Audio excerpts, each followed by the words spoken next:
Eu cheguei, né, muito menina, muito jovem, cheia de entusiasmo, e foi quando eu entendi que não seria um caminho fácil. Pelos preconceitos, eu escutei muita coisa. Então, vamos falar disso, porque assim, já no criminal já devia... Olha... Foi uma boa escola, não é?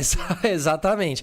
E no futebol, a gente sabe, e às vezes, eu vou te falar uma visão minha, uma particularidade, quando eu assisto um programa onde a maioria é homens, e você tem até um perfil de homens, inclusive, que trabalham no esporte. É homem. E tem um perfil de... Além de ser homem, existe um perfil de homem que trabalha também na maioria dos programas de esporte. E às vezes você vê uma mulher ali, e às vezes você sente até um clima, assim, sabe? Até um pouco pesado. Parece que ela não tá... À vontade ainda, né? Isso, exatamente. Pelo comportamento, pelos olhares, pelo não sei o quê. Como é que é isso tudo, assim? Pô, você deve ter visto e sentido na pele tudo isso, Eu né? lembro um episódio muito... Quando a Fernanda Gentil estava apresentando o Globo Esporte, e eu tinha as oportunidades de apresentar o Globo Esporte Cuiabá. Ela apresentava, né, o Brasil, e aí eu apresentava o Cuiabá, e eu lembro que quando ela assumiu, né, a sexualidade dela, ligavam para mim para falar, estão falando aqui que você, né, é lésbica. E aí, assim, nunca liguei. Falei, você quer pensar? Pensa, porque também não teria problema nenhum. Mas isso Se fosse, falaria numa tranquilidade. Mas isso é um baita preconceito, Mas né? De que a mulher no esporte... E assim, eu tenho um jeito, assim, muito feminino. Uhum. Eu gosto mesmo, eu gosto de me arrumar, eu gosto... tenho uma tranquilidade de agir, assim, nesse meio. Só que, por exemplo... Para eu ir arrumada num estádio de futebol, eu escutava muita coisa. Muita coisa, assim. Já ganhei música de torcida rival, que eu cobria, que era setorista. Você tá brincando? Já. Passava... Eu lembro quando eu era setorista do Cruzeiro, toda vez que eu passava passava na frente pelo da Atlético, torcida do... Aí era... Aí, e falava assim, vem pra cá, loucura, vem! Só que aí, como eu olhava e ficava assim... A torcida começou a criar também empatia. Mas quando assim, você chegava em casa, como você ficava? Então, nesse primeiro momento da torcida do Atlético com o Cruzeiro, enfim, eu não tinha a noção, a dimensão, por mais que fosse um Mineirão. Porque eu estava muito entusiasmada com a minha carreira. Eu estava muito olhando para frente. Eu acho que, assim, posso definir muito a minha trajetória de não ter tido tempo para fechar ciclos e despedidas. Eu não tive tempo para despedidas. Porque você acaba saindo de um lugar para ir para o outro, né? Eu precisava fazer acontecer. A minha família tinha apostado naquilo, eu tinha apostado naquilo.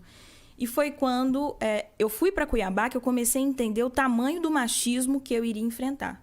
Por diretores de clube, já escutei falando assim, você é um rostinho bonito, você não entende nada de futebol, né? Eu falei, fiz 4 anos e meio de faculdade à toa.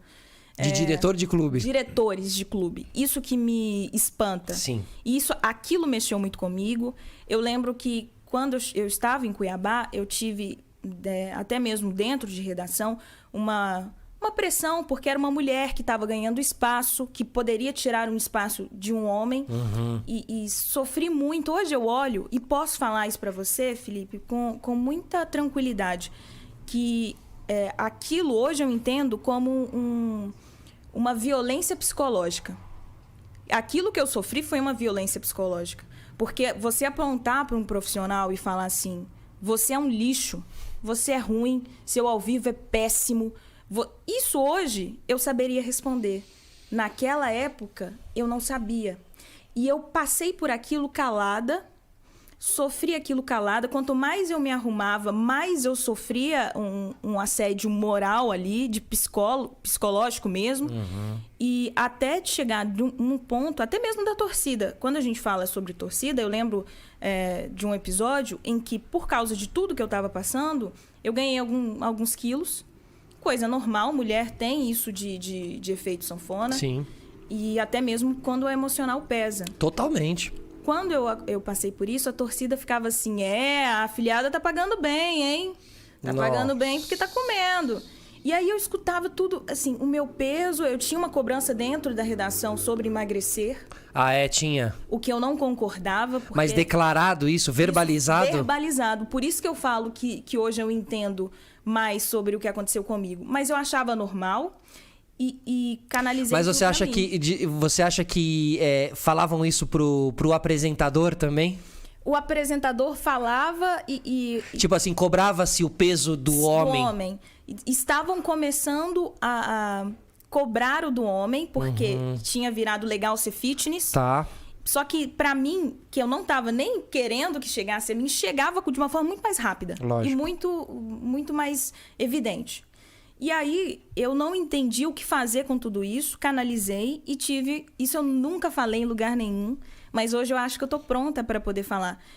Aquela menina que tinha alegria, que trouxe isso como característica, eu tive um princípio de depressão, que eu precisei ficar afastada, que eu entendi o que estava acontecendo e sozinha, não tinha ninguém naquele lugar. Em Cuiabá você tava? Em Cuiabá, eu não tinha nenhum parente, eu não tinha amigos ainda. E você tinha mulheres ali na equipe, assim, pra dividir um pouco esse tipo de coisa? Ou era tinha realmente... uma mulher que depois saiu e essa mulher sofreu as Também. mesmas coisas. Foi quando eu entendi que tinha um erro ali no processo e que eu precisava me afirmar. Mas o que eu fiz primeiro? Eu fiz...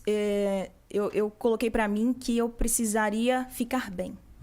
Eu queria estar bem para enfrentar tudo isso. Então, eu precisava me cuidar. Eu aceitei. Chegou um momento que me tiraram do vídeo, que conseguiram me tirar do vídeo. Isso afetou também, mas eu fui com leveza. Até que eu lembro que a psicóloga falava assim, 4 coisas. Fazer atividade física, tomar sol, ver verde e ser egoísta. Eu falei, onde que eu vou encontrar tudo isso? Aí que eu comecei. Futevôlei. Eu fui jogar futevôlei na cidade mais quente do Brasil. Nossa. E só com homem, era um esporte que eu poderia jogar com homens, porque as mulheres não estavam praticando na época que eu comecei há 3 anos. Você não tem tanto impacto físico, né? Você basicamente não tem, né? Você joga em dupla Isso. e cada um faz o seu papel ali em 3 toques. Perfeito. E aí eu tirei umas férias, falei, vou focar tudo no futevôlei.